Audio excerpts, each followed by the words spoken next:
Hey, what's up? It's me, Awesome Al. And I'm Race, and welcome back to another episode of Adults. Teens need to know. Who are you and how'd you become successful? And today we are featuring a personal development consultant, entrepreneur, and the founder of Black Sheep Thinking. Please give us a warm welcome to Morgan Pierce. Woo! Thanks for having me. Thank you so much for joining us today. How are you doing, Morgan? Amazing. Every day above ground's a good day. Oh, there we go.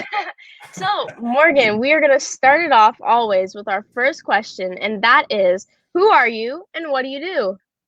Well, as you said, my name is Morgan Pierce, owner of Black Sheep Thinking.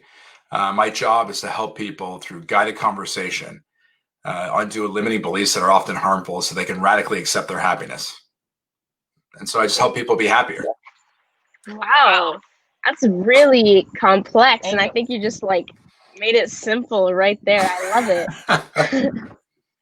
Sorry, Ali, go ahead. No, I want to understand, why with Black Sheep Thinking, why do you think it's important to focus on people's happiness? Well, it's when we're young and we're starting to accomplish all our skills and education and understanding of how the world works, we started to realize this. I started to personally accomplish things that what really mattered and what didn't.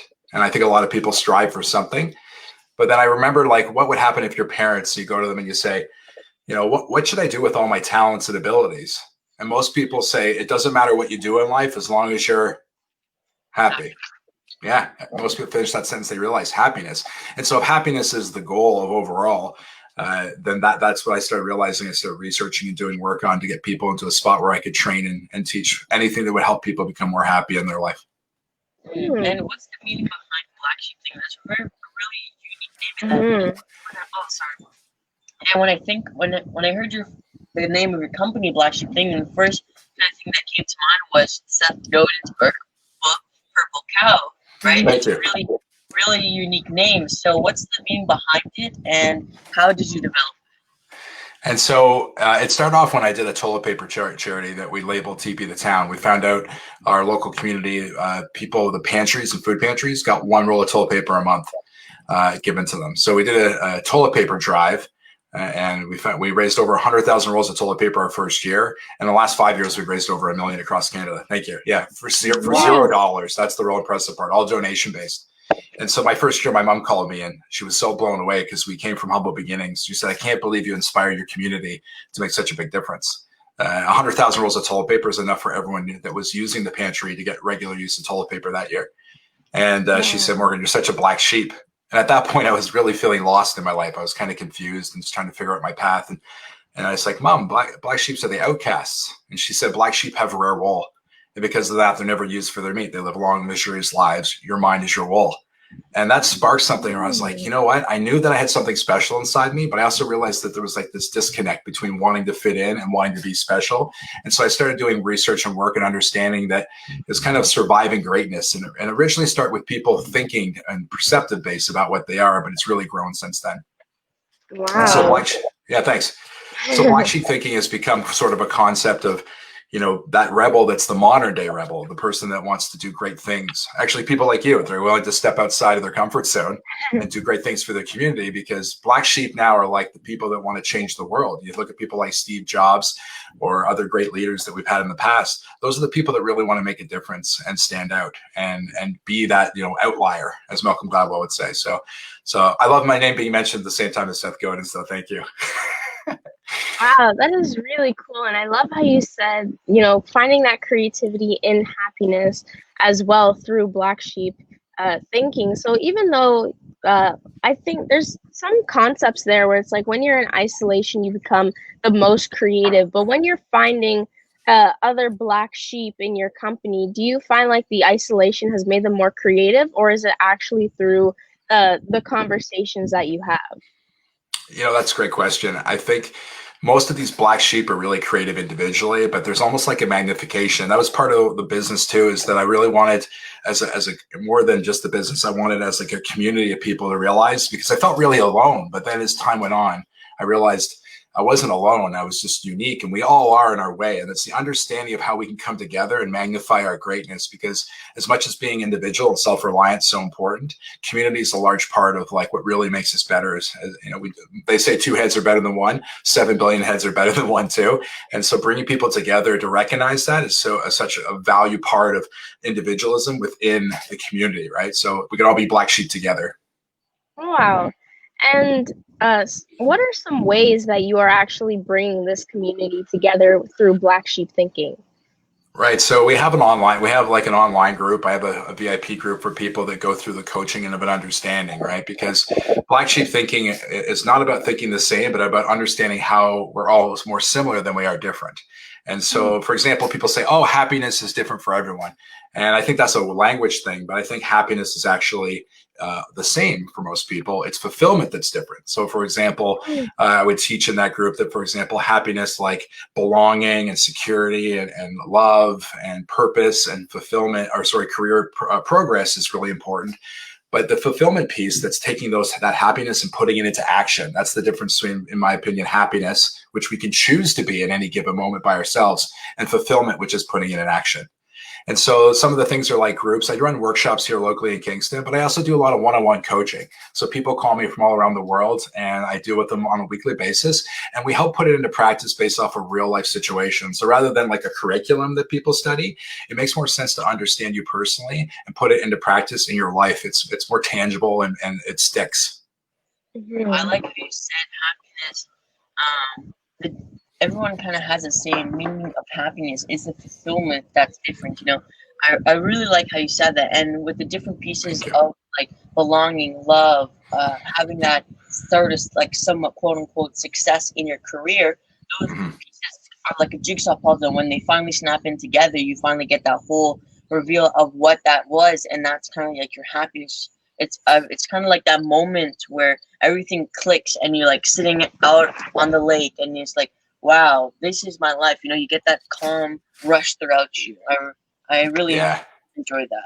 I'm glad. And I want you to know that happiness doesn't have to wait until you have those things, because they say it's the journey, not the destination, but we live that way with goals and we try to accomplish that, and then it doesn't happen because it's such a long time sometimes. And so you're like, I'll be happy when.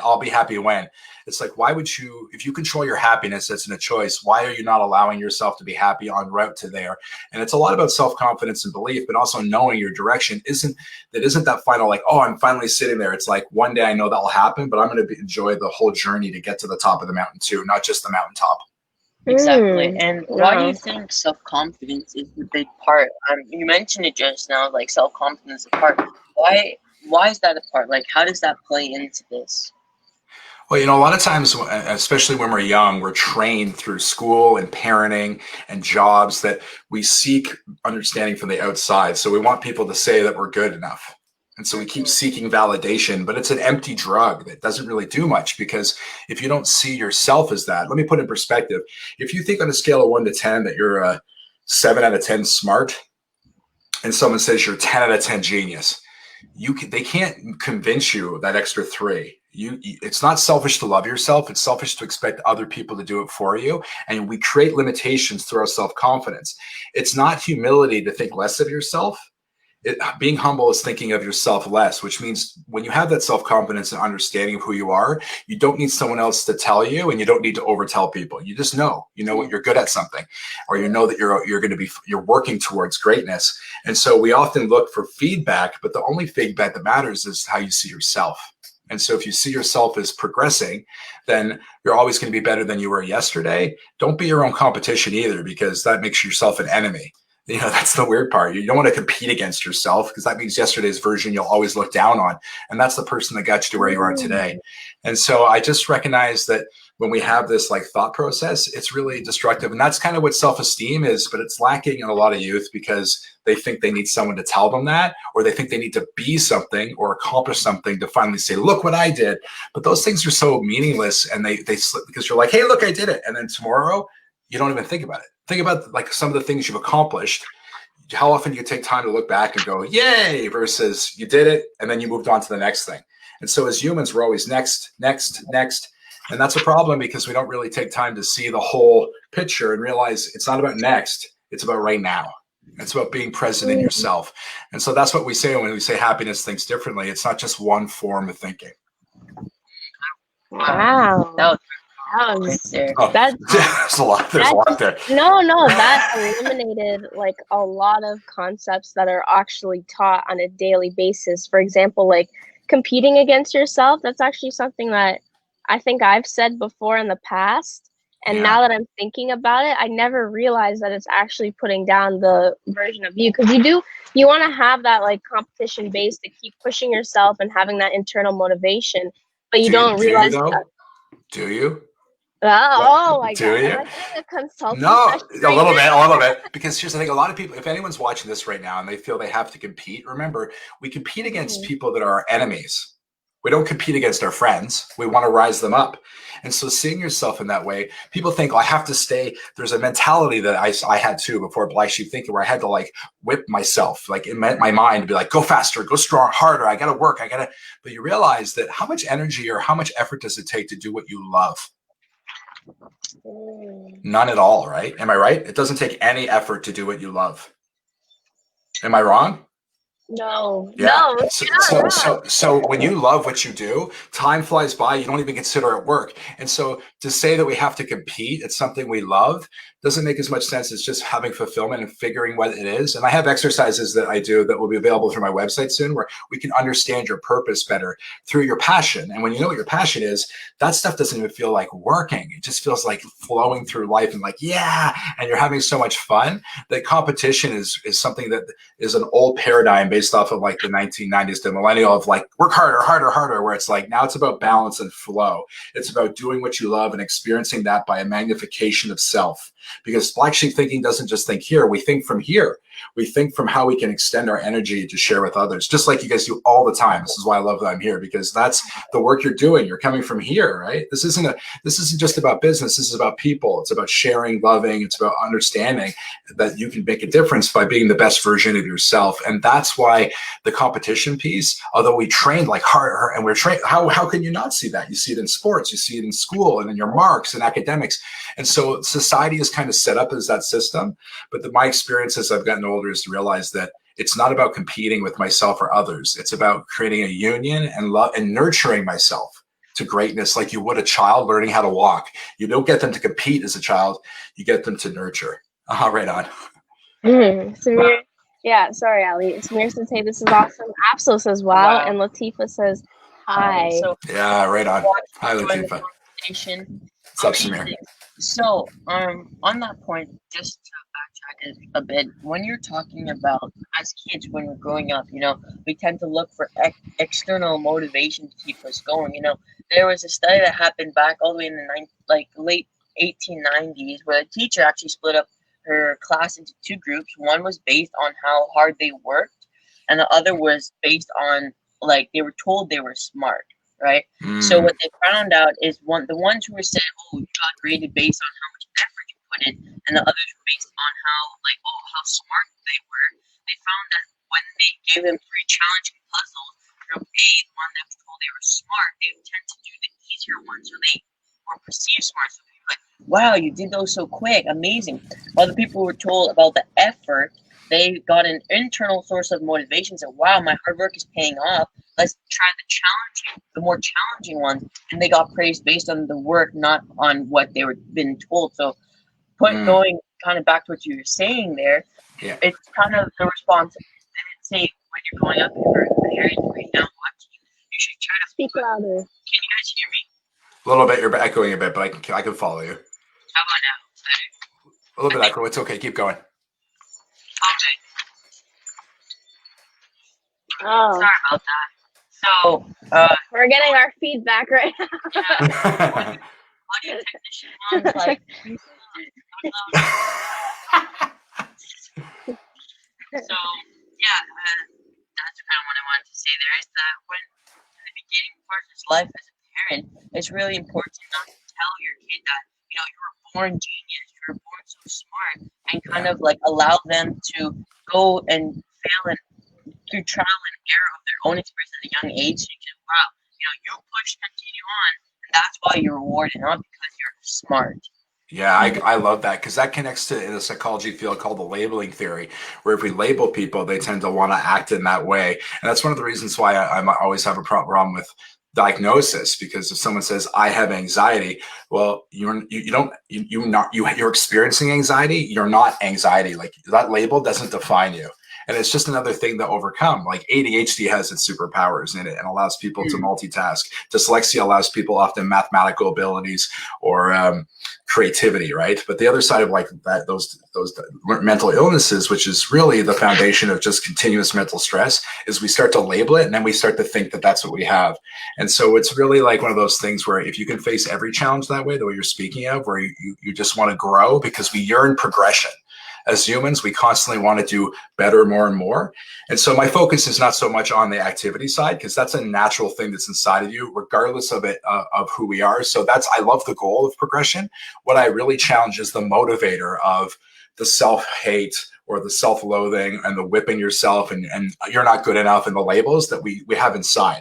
Because if we said outside to out loud what many people say in their heads, people would like be blown away with that level of self abuse or that level of not speaking well of yourself. And so I just try to think about, I want to talk to myself inside my head the same way I want to talk to my best friend, because the first relationship I want to have that's better than any other one is the relationship I have with myself. And why do you think people tend to give themselves that like that beat down, whipping in their mind, like you're not good enough, Why aren't you pushing yourself? Why aren't you waking up the times you planned?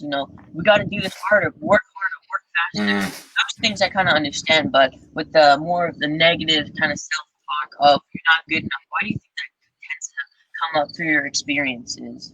Well, I think there's two things. I mean, one is I think there's a thought in our head somehow linked to accomplishment that we think if we let up on that, because it takes discipline to be successful, that if we let up on it, that we're going to slide backwards, which is not true.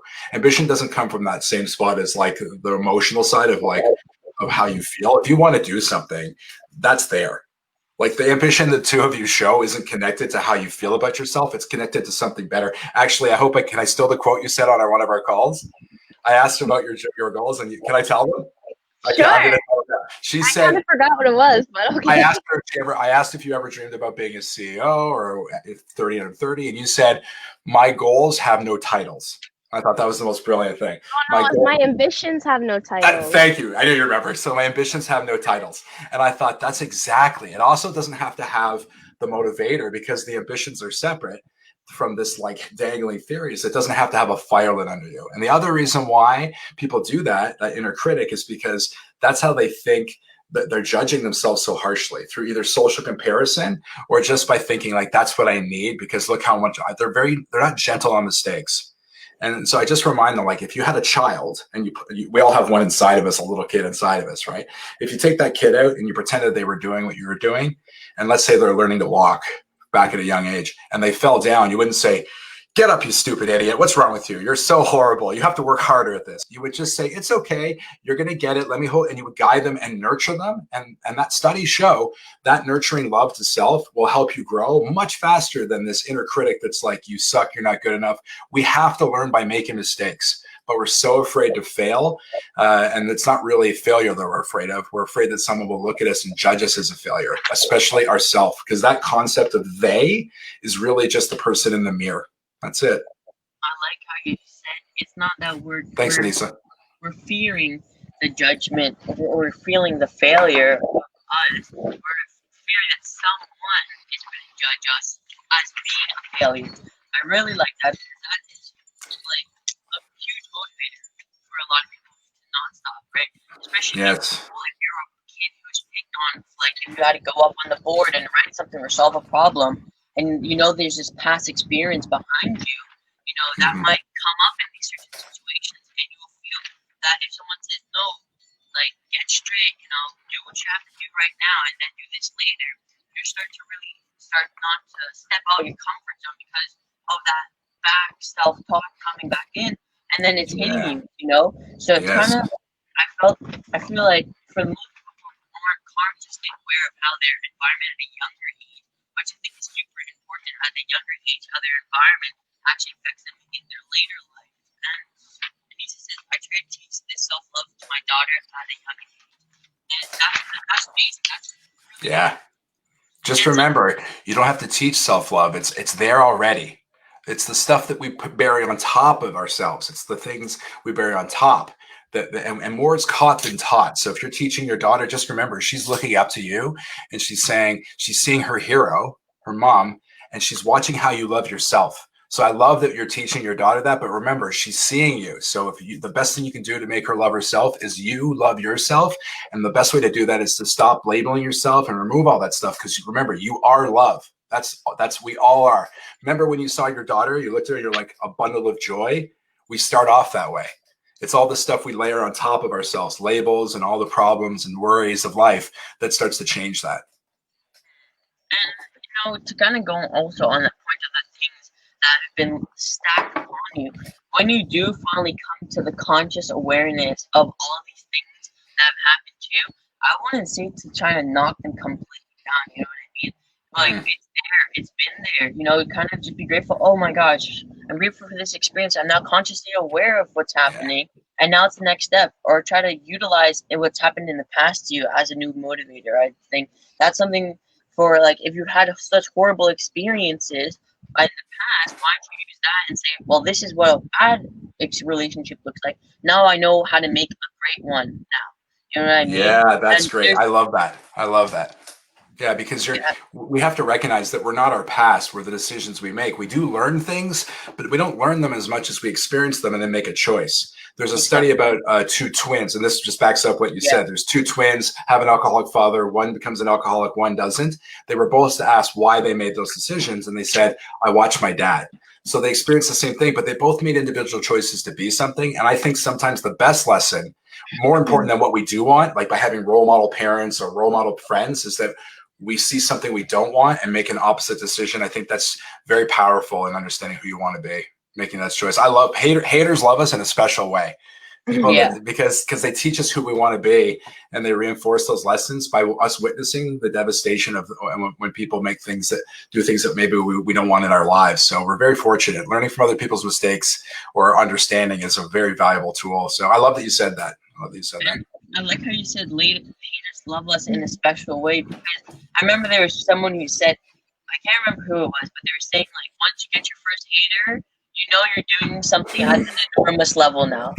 That's so true. People's buttons, and you're doing the right thing. You're testing their limits of what they think is possible and what they perceive is right. And I really love that how you said that. So Raisa, take it away. Yeah, it was so funny because when Allie and I got our first hater, it wasn't really hate. It was just something stupid. When we first got our hater, we were Allie was a little bit upset, but we were laughing and being happy. We were yeah, we made it. Success. Yeah. Well, when people show that about when people talk about you in any way, when you're trying, especially when your intent is love and you're doing your best, they're showing more about who they are than who you are. So that's a great way to. So when I got a hater, I just said, I can't wait to see them. And they said, why? I said, I just want to pour love on them.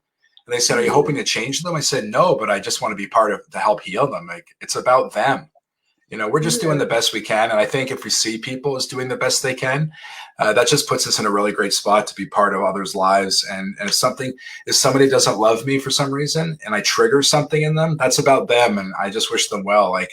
Jay-Z said the more successful he got, the more haters he had. And I've had the same thing said a number of times. And it's true. I mean, and I hope that changes. And I think programs like this and what you're doing allows people to come together and that's the black sheep, right? The white sheep get angry. The black sheep want to nurture and support and throw love on people. And I think that's really about what life needs to be, especially today. We need it more than ever. Oh yeah, definitely. Again, with what needs to happen today. But thank you so much for that. So, what is the next step for Black Sheep Thinking? Well, you know what? Outreach is the most important thing. Is sharing a simple message of individualism combined with self-love. And so right now we have we're going to have online courses coming up. There are programs that we have available locally in Kingston. If you're in the Kingston area and want to reach out, of course, I might be writing a chapter in a really great book. Yes. And thank you. And what else is going now? Man, so many things. Like I said, we're going to be doing monthly programs for people, online courses for career, finance, that people can sign up. So it's just a development of an outreach so that the people can experience this even if they don't live in our community. So it's just about finding the people and allowing the black sheep to come together to be part of a herd that's worthy. Oh, wow. That should be your new tagline. Oh, really? A herd that's worthy. Look at this. I love that. You guys are amazing. Yeah. Harsha, sorry if I'm butchering your name, I apologize, says, how do you know you're making the right decision with big issues? Example, moving out or leaving a relationship?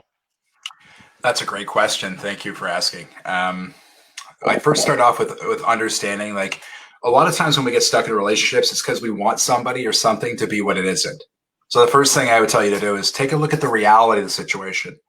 I don't know if you ever read the book 5 Love Languages, but it talks about the 5 love ways you love each other, which is gifts, acts of service, physical touch, quality time, and words of affirmation. And and the book says there's a predominant one, but I kind of look at and cover all 5, that I'm giving all 5 and then I'm receiving all 5. Because I think, why would you, if you can love is infinite, why would you only want 1 or 2 of the 5? And so that's a conversation. And if that person doesn't try, then the reality is that maybe it's time to move on. And the problem we don't move on is because we say, well, this person maybe has a chance to be what I want. But the reality is that they're not. And if the conversation means they're still not, then we have to love them and respect that it's time maybe to consider moving on, not with anger, but realizing that they're going to go on a different journey, and that frees up what you really want. Because if I'm holding this coffee cup and if I have 2 in my hands and I want a glass of water, I have to put them both down to be able to drink that water, or the universe will slap it out of my hands and things get messy. And so it takes some courage. But if somebody shows you who they are, believe them. And don't be mad at them for it, because we often think it's about us why someone will reject us, but it's about their limitation. It's about them not being able to, they probably are trying to love you. It's just not meant to be, because maybe they're not loving you the way that you need them to or you want them to. But it also starts off with making sure that you're not hoping someone fixes something inside of you. So this is self-reliant and loving myself. And I get into relationships for what I can give, not what I can get. And then if the relationship is unhappy for whatever reason, I'd have to know. And feel free to reach out to me, by the way. I'm more than happy to talk to you about it in DM if you want to give me some details and I can be more specific. But often what happens is we're either projecting or someone's just not doing it. And we have to say, I love you, but it's time for me to go find what's right for me. And you're freeing them up too, rather than wishing they were something they weren't and being tied to that because you think you're not enough. It's not about you. Well said, well said. So kind of go back to that comment there. Is there like a systematic way or process that you, when an opportunity or you're trying to make a big decision, right? Is there something that you do to do? Like, is there a process that you go through to make big decisions, or you just kind of take it out through gut feeling and see, like, all right, and using your past experience? Great question. I love this. I love it. Powerful question. Thank you. If it's something like a finance or career, I do have exercises I use because that's a more tangible physical thing, right? Because I say that black sheep live here, not just here, but some decisions are to be made with the mind, some are to be made with your heart or an understanding. And so if we're talking about like a career path, I want to align it with my purpose and the truth of what makes me happy. And so I guess the short answer is I use pretty much happiness as my guide for everything. But happiness within, right? I never want an external thing. It's not about external, because that stuff, it comes and goes, and you can make, you want to make money, go make money, but don't make it tied to your happiness. But I want to love my job. I want to love the people I'm around, and I want to love my experience of life. And I just try to align all my truths with that. So in making a decision, it's more about, it's not, if you're, can you give me an example? Is something that's on your mind, or you're just overall? Oh no, just overall. Because like you said, I'm making the right decision with big issues. So it's like, do you have like a process or something that you do that? I don't think there's anything as the right decision. I think that the decision is the one that is meaningful to you. A lot of people know what they really want, but they get stuck in, what do I do? And the answer is just choose. Like if you're stuck in a 50-50, one choice is as good as the next, because the worst choice is no choice. The second best choice is the right choice. But there's a choice that's like, when you make the wrong choice, the next best thing is you can go make a right choice after that. So in other words, most people who succeed know that it's failure, failure, failure, failure to success, not just a choice of one or the other. And so I made career decisions where I'm like, I think I'll like this, and then realized this isn't what I thought it was going to be. And so now I can make a choice to do what I do want to do.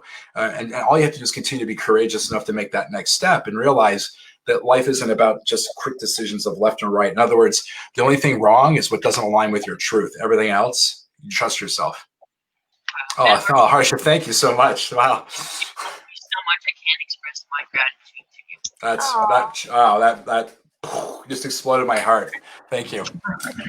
So that was a great note right there. And the last question to end off this amazing interview. Make sure to like, comment, and share this episode. It's been amazing. A lot of gold is in it. Even just ask Harsha. She's done an amazing thing just by asking one question. So make sure if you're watching these, make sure to drop your question so we can serve you in the best possible way. So the last question is, what is your message to teens and young adults? Yeah, that's a big question because there's going to be a lot of hopefully gold in this too. I thought when I was younger that I had to accomplish something or be something or do something to be worthy of love and to feel successful. And so the message I want you to have is that what you have is inside you already. The success is here, and being in the moment and being happy, and that will add up over time to what you want. And so the most important thing you can recognize is the value you carry inside of you that is non-negotiable, and that success isn't a destination. It truly is being here. Like the two of you are already successful, not because of what you're going to do 30 years from now, but from what you're doing today. You're living your purpose. You're happy. You're in the moment. This is really important piece that if we love ourselves, which means stop labeling ourselves, get away from our identity, then we can adhere to what the truth of who we are and live our fullest potential in the moment, because that's all we really have. So I just think the message is be present and stop aspiring for outside things to be happy. You can be happy right now for the rest of your life if you just live in the moment and build, because that's just about today, right now, this moment. Wow. And I know I said last question on that one, but you said something really interesting that you've been saying out throughout this whole interview. And I was just wondering, do you have any last tips or tips? Yeah, I would just say tip for another word, but it's not. Sure. Do you have any tips for people or process that they can do to remove this sense of outside external coming in, so where they can have an internal sense of love and presence on their inside, so they can feel good rather than turn to the outside? Yeah, if they want to reach out to me, I actually have an exercise that I can send them that'll allow them to we have transferable skills when it comes to jobs. That's something you probably hear about on your resume. But I believe in transferable emotions too, where something that makes you happy in one situation can be transferred over. But understanding that is a bit of an exercise, because we things that make us happy, like I trained my cat to play dead. I go bang, and it plops over, and I have a video of it because I was a psych grad, right? And I was like, oh, cool, operant conditioning. Thought it was a fun party trick. But that made me happy. And a lot of people think like, oh, that's kind of neat, obviously. But I'm like, what made me happy is witnessing that my cat learn. And so part of what I love that's transferable is watching people learn or grow. And so that's part of my happiness. And when we start to take a look at it, we can start to use that as a kind of a test pilot or an understanding on like, what should I be doing? Because the goal is happiness. Happiness comes before money. It increases our memory, our problem-solving skills, everything combined with success. Happiness comes before that, not afterwards. And so why you want to go from outside is because these things aren't permanent and they don't mean anything. Experiences are more powerful than stuff. And so as we start to think, oh, if I make this much money, I'll be happy. You won't. I'll get that nice car. It's just a car. It breaks down. But what's inside of you, it's true. Stuff is meaningless. And we know that money doesn't buy happiness. But one of the first goals as a kid is I hope one day I make more money or I'm successful. But that's just perception. On what perception? Other people's? Because success is being happy, and you can be successful right now. And so the way to turn it from outside in is to understand yourself. Really spend time with yourself and think, what is success to me? What does it mean? Not what do I, not wearing the fancy suits and the nice jewelry and all that stuff, because that's what people will think of you. And trust me, studies show that if you have that stuff, people like you less even, which is probably why Jay-Z has so many haters, right? Because people care more about who you are, not what you have. And so invest that time with yourself to take a look at who you really are and what means something to you. And that will start to really open up that inner voice, that understanding of, oh yeah, success isn't working 60 hours to make a bunch of money. It's maybe working only 20 hours. Maybe it's a week and making as much money because you're doing what you love, where you love, with people you love. Wow, that was powerfully said.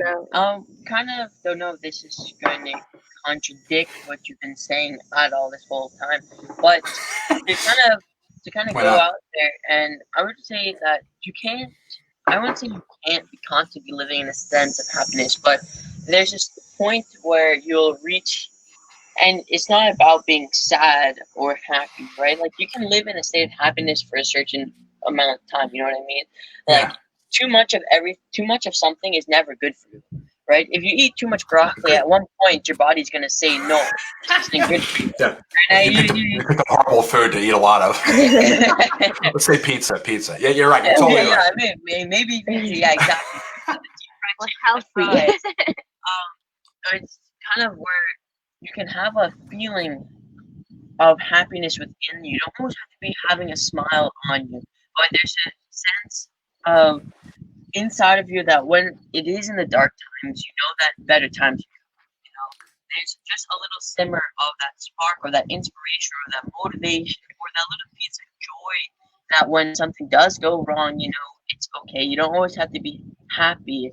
You know, I think with I agree with you completely. Happiness is not about, it's not about not having the other emotions. I think it's okay to be sad or angry and all those things, and you want to have a full range of emotions in a healthy way. I think that what we risk is the fact is that most people live in that pain for 90% of the time and only are happy 10%. And Black Sheep Thinking, we help flip that around because we understand that this is not as much of an ally, because thought takes us out of that so much rather than the truth of who we are when we can open that up. And so that whole concept of living externally and being like, oh, that leads us through social comparison and a lot of sadness, where I think happiness for me is like when I'm in it, which I think is a choice, that as I put action steps in and maybe something, you know, because I'm not perfect either, we're all human, and something makes me sad or a situation creates anything but happiness, it's much easier to get out of it by realizing that life is messy, that I'm glad you brought this up, because I definitely don't want to be the message to be false positivity. I don't believe in positivity, because like what you said, eventually you're going to hit something and then it's just false hope and you feel destroyed. But if I'm optimistic with recognizing life is messy, then as I hit that, I'm not going into my brain, which is fight or flight, and I don't see the life as a threat. I see life as an experience where I get a chance to prove who I am.